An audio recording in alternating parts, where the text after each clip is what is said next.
Halo, selamat pagi pemirsa, apa kabar Anda di hari ini? Senang sekali kami dapat kembali menjumpai Anda dalam Berita Papua pagi ini. Bersama saya Cynthia Delima, sejumlah informasi penting dan menarik telah berhasil dihimpun tim redaksi dan akan kami hadirkan untuk Anda. Berikut 3 di antaranya.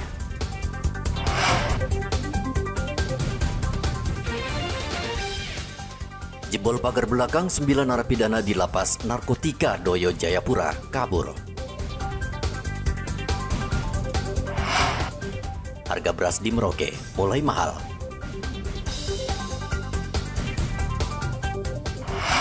Cabai rawit di Merauke masih mahal, pedagang datangkan dari Makassar.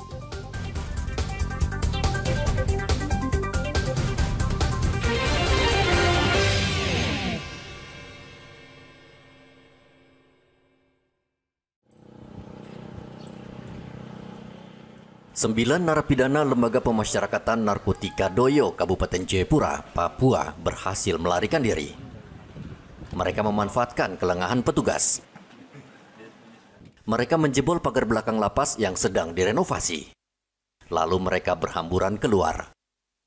Petugas sempat melepaskan tembakan peringatan namun tidak dihiraukan. 4 narapidana berhasil ditangkap lagi, namun 5 lainnya hingga kini masih buron dan diburu petugas. Direktur Reserse Narkoba Polda Papua, Kombes Alfian mengatakan pihaknya sudah berkoordinasi dengan Satuan Narkoba Polres Jayapura dan saat ini tengah mengejar 5 narapidana.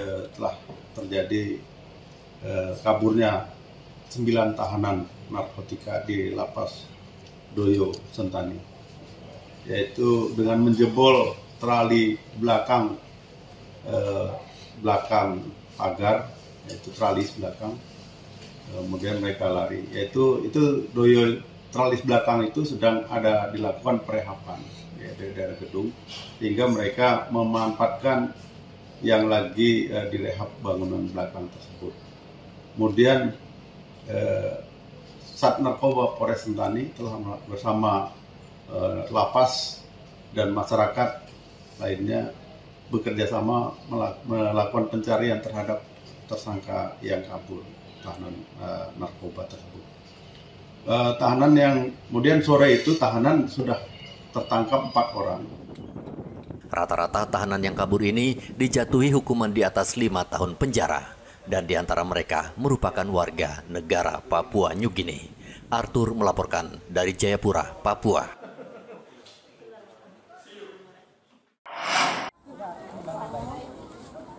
Harga cabai rawit di Pasar Romanggu, Merauke, Papua Selatan saat ini bertengger di harga Rp185.000 per kilogram. Selain itu, masyarakat juga sulit mendapat cabai rawit karena stok di pasaran tidak banyak. Pedagang akhirnya mendatangkan cabai rawit dari Makassar untuk menambah ketersediaan cabai di pasar. Harga cabai rawit dari Makassar ini dijual lebih murah Rp150.000 per kilogram.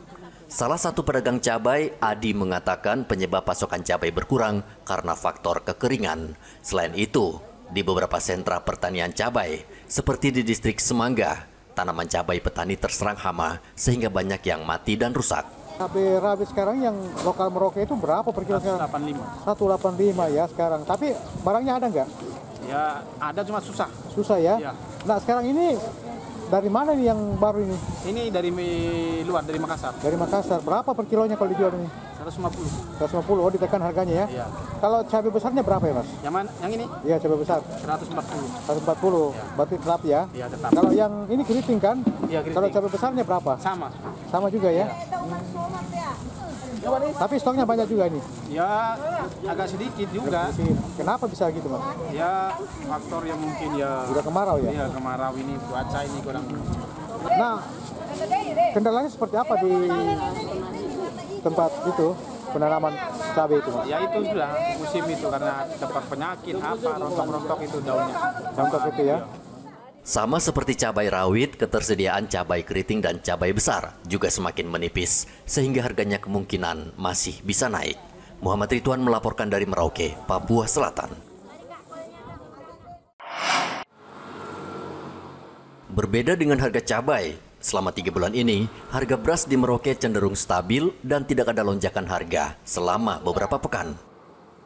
Namun dari pantauan, di pusat penjualan beras lokal Merauke di Jalan Ermasu, sejumlah pedagang mulai menaikkan harga beras rata-rata di kisaran Rp1.000 per 1 kilogram. Masih harga yang lama atau memang sudah ada kenaikan? Saya masih harga yang lama. Begitu. Tapi ada sebagian juga penjual yang kasih naik. Kenaikannya sampai berapa dia? Dia kasih naik 1.000, kalau saya masih harga tetap. 1.000 per kilo ya? Iya. Kenapa sampai dikasihnya seperti itu? Mungkin meraup keuntungan lebih tinggi. Oh gitu. Iya. Tapi kalau stok beras banyak? Sekarang banyak. Banyak ya? Ini kan masih musim kemarau. Kira-kira masih bertahan sampai berapa lama untuk harga yang stabil ini? Perkirakan ini masih bertahan 2 bulan sih menurut prediksi saya. Musim kemarau yang mulai terjadi di sebagian wilayah Merauke menyebabkan sebagian petani mengurangi aktivitas. Kendati demikian, sebagian petani di kawasan Kurik, Tanah Miring, dan Semangga masih memiliki stok beras hasil panen lalu. Menurut pedagang, kenaikan harga beras tetap akan terjadi 2 bulan ke depan karena stok beras di tangan petani mulai menipis. Muhammad Ridwan melaporkan dari Merauke, Papua Selatan. Kepala Badan Nasional Pencarian dan Pertolongan Marsikal Kusworo mengunjungi kantor pencarian dan pertolongan Manokwari. Kepala Basarnas melihat langsung kesiapan peralatan SAR Manokwari untuk menghadapi bencana. Kusworo meminta seluruh personel Basarnas Manokwari tetap menjaga kompetensi, terutama saat menghadapi situasi dan kondisi yang buruk. Ia mengingatkan SAR tidak hanya menangani musibah kecelakaan kapal laut, pesawat, bencana alam, maupun penanganan khusus lainnya. Kabasarnas juga menyoroti jumlah personel SAR yang terbatas. Menurut dia, tahun ini ada penambahan sekitar 50 personel dengan kualifikasi khusus dan diutamakan putra daerah. Untuk melatih anggota SAR, khususnya di Manokwari ini dalam penanganan, pencarian, dan pertolongan korban di laut karena kecelakaan pesawat. Ya tentunya kemampuan kita tidak hanya di situ saja, kita mencari, menolong, menyelamatkan, dan mengevakuasi bentuk kecelakaan kapal, kecelakaan pesawat, dan kecelakaan di darat, dan juga bencana, dan juga satu kondisi penanganan khusus. Ya. Dan itu salah satunya agenda saya ngecek kesiapan dalam rangka itu. Personil yang ada di sini kita selalu tetap menjaga kompetensi dan selalu mempersiapkan untuk menghadapi satu kondisi yang terburuk, dan kita harus selalu berdoa yang terbaik. Walaupun kendala-kendala yang ada tadi sudah disampaikan oleh Kepala Kantor SAR yang ada di Manokwari, salah satunya jumlah personil yang insya Allah nanti tahun ini ya sudah kita rencanakan di awal tahun, kita sudah mapping ya, tentang jumlah personil dengan kualifikasinya. Ini tahun ini rencananya kita adakan ada sekitar 50 ya. 50 siap. Sekitar 50. Kabasarnas juga memberikan semangat serta memacu anggota untuk meningkatkan kesiapsiagaan dan kemampuan SAR dalam menghadapi berbagai situasi darurat di wilayahnya. Edi melaporkan dari Manokwari, Papua Barat.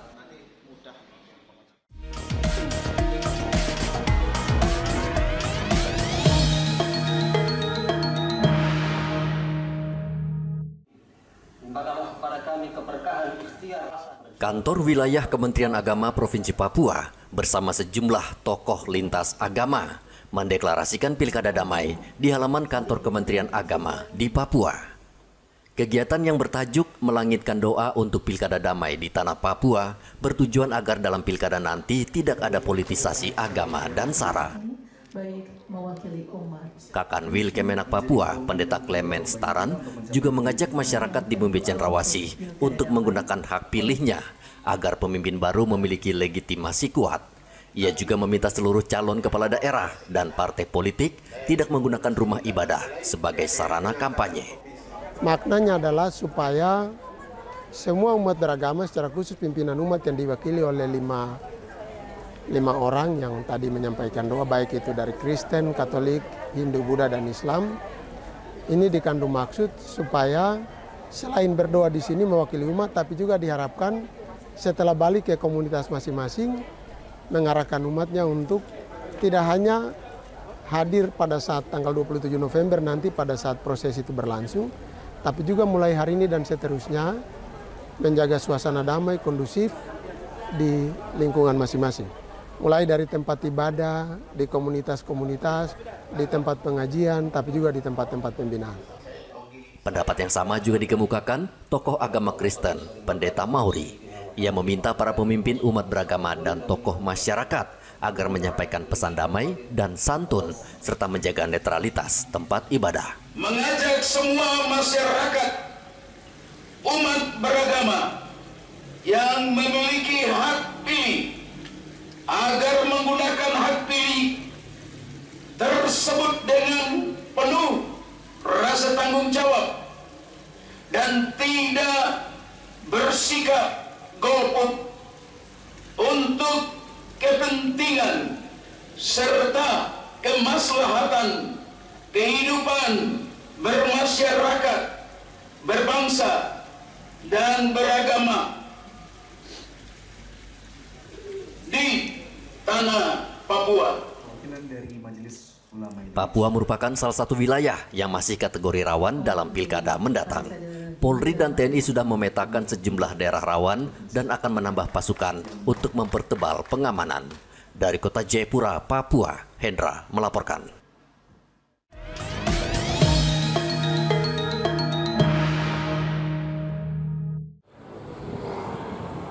KPU Merauke menggelar rapat pleno untuk menetapkan daftar pemilih sementara atau DPS untuk Kabupaten Merauke. Dari hasil rapat pleno ini, KPU mencatat ada kenaikan jumlah pemilih lebih dari 3.000 orang. Menurut Komisioner KPU Merauke, Yugo, kenaikan pemilih ini hampir terjadi di 212 distrik di Merauke dan yang paling banyak di distrik Merauke. Sebelumnya, jumlah pemilih di Merauke lebih dari 162.000 pemilih. Namun saat ini jumlah daftar pemilih sementara lebih dari 166.000 pemilih.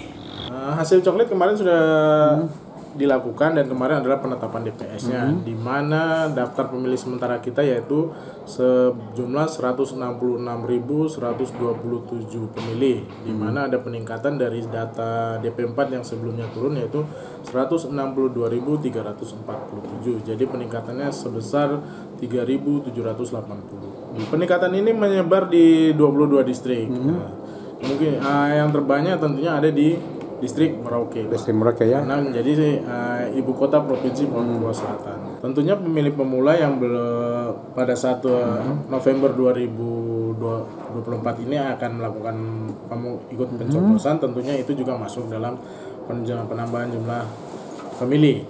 Kemudian ditambah lagi banyak warga yang belum terdata dalam DP4 sebelumnya. Baik itu mungkin warga yang masuk ke Kabupaten Merauke dari kabupaten-kabupaten pemekaran lainnya ataupun dari luar Papua Selatan sendiri yang sudah masuk ke dalam Kabupaten Merauke.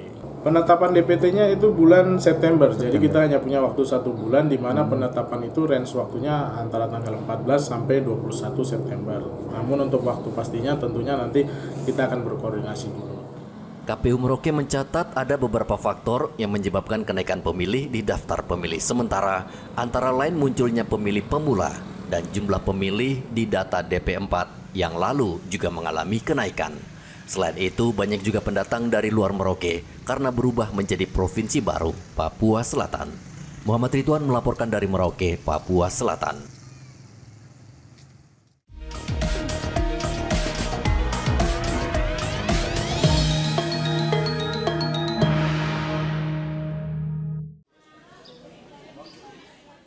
Untuk pertama kalinya, Provinsi Papua Pegunungan mengikuti Pekan Olahraga Nasional PON 2024 Aceh, Sumatera Utara. Untuk itu, Asprof PSSI Papua Pegunungan memberangkatkan sejumlah atlet cabang olahraga futsal dan sepak bola putra-putri untuk mengikuti training center di Bandung selama 2 minggu. Ketua Asprof PSSI Papua Pegunungan, Letkol Athenius Murib, mengatakan kontingen Papua Pegunungan ini telah mengikuti babak kualifikasi Prapon bersama 3 DOB lainnya. Sementara itu, manajer tim sepak bola putri Papua Pegunungan, Ihsan Sambur, menjelaskan atlet futsal dan sepak bola putra-putri akan menjalani latihan di Bandung, Jawa Barat selama 2 minggu. Kami semua di sini sudah siap. 3 bulan lamanya kami TC di sini. Semoga ini bisa menjadi awal yang baik untuk kita menuju trial ke Bandung, sehingga pemain dengan baik futsal putra putri dengan sepak bola putri dan putra juga bisa mendapat pengalaman yang luar biasa di sana sebelum kami ada di event PON nanti. Untuk jumlah keseluruhan dari semua khusus cabur Asprof sepak bola putra putri dengan futsal putra putri, kita semua ada 64 orang, ya, terdiri dari 53 atlet dengan 13 ofisial. Ada sekitar 3-4 ofisial yang tinggal karena masih ada pengurusan pekerjaan dan lain-lain. Mereka akan menyusul nanti di tanggal 17. Untuk Papua Pegunungan sekali ini awal, ya, awal bagi kita semua. Kami tahu kami di OB baru dan kami bersyukur juga kami bisa diikutkan di PON khusus cabur sepak bola putra putri dengan futsal putra putri. Jadi bulan Januari kita babak kualifikasi, kami bisa ambil semua, ya, kami bisa lolos ke PON dan target kami semua pasti ingin meraih medali. Ihsan Sambur berharap seluruh atlet yang berangkat terus melakukan persiapan dan tampil maksimal, konsisten dan percaya diri. Dari Kota Jayapura, Papua, Hendra melaporkan.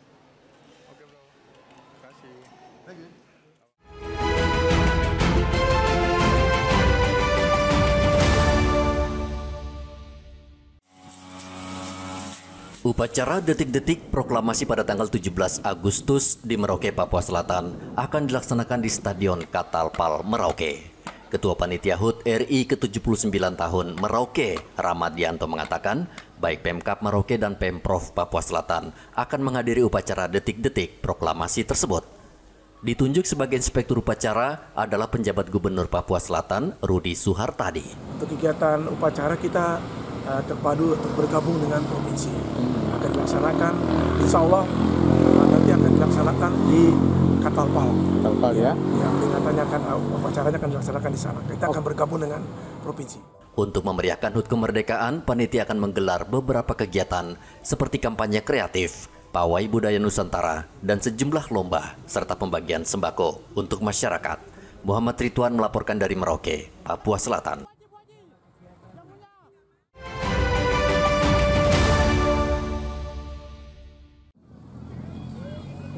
Murid Taman Kanak-kanak Pertiwi Merauke, Papua Selatan berziarah ke Taman Makam Pahlawan di Taman Makam Pahlawan Trikora, Merauke.